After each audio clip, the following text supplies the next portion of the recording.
When the Steelers drafted Jack Lambert out of Kent State, he carried barely 200 pounds on his 6'4" frame.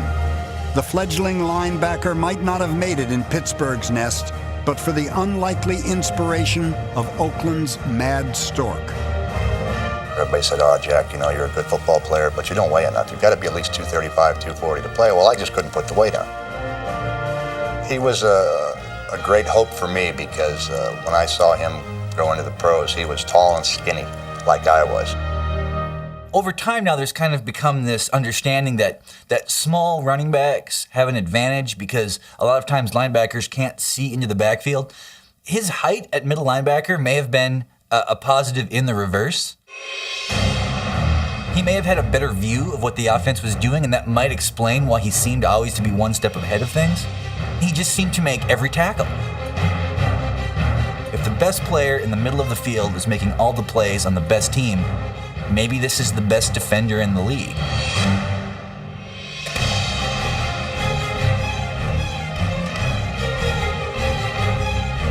On a team of the decade. I don't know even who's number 2 for the idea of being the middle linebacker on that roster. I came out, and the tackle came on me right now, and I stuffed him. You had him stuffed like this. I stuffed him, all the way back across he cut and dipped in, went back outside, and was around the corner before I even got off the block. He was an extremely intellectual linebacker, which I don't think was the association with him at the time, probably because he was toothless, and probably because he looked kind of like a madman. His greatest strength was his mind, so he's like John Rambo, I guess.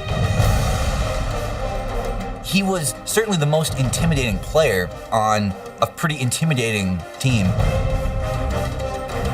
Jarrella just missed his second field goal. Now Lambert's walking by. Here's Harris telling him something and grabs the kicker.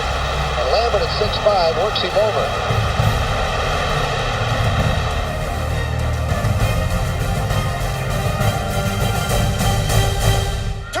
During his 11-year career, Lambert won Defensive Rookie of the Year and Defensive MVP awards.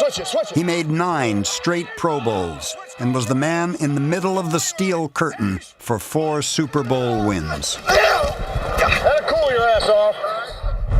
It's possible that Jack Ham was a greater outside linebacker than Lambert was as a middle linebacker. But I don't imagine opponents fearing Jack Ham the way they would fear Lambert. Pretty much every play, the quarterback was staring directly at Lambert, who had not only this very scary appearance, but this incredibly active appearance. I made the comment earlier that we should put dresses on quarterbacks. Got a lot of play out of that one, you know, but I meant it.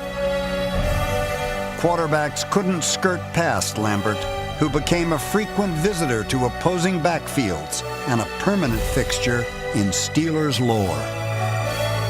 Pittsburgh likes to sort of perceive itself as having a certain kind of toughness, having a certain kind of team. Lambert really represents that, and there's never going to be a guy who replaces that in Pittsburgh. He will always be perceived as the greatest personification of what Steeler football is supposed to be like. That's what Lambert represents. The Steelers at their highest point.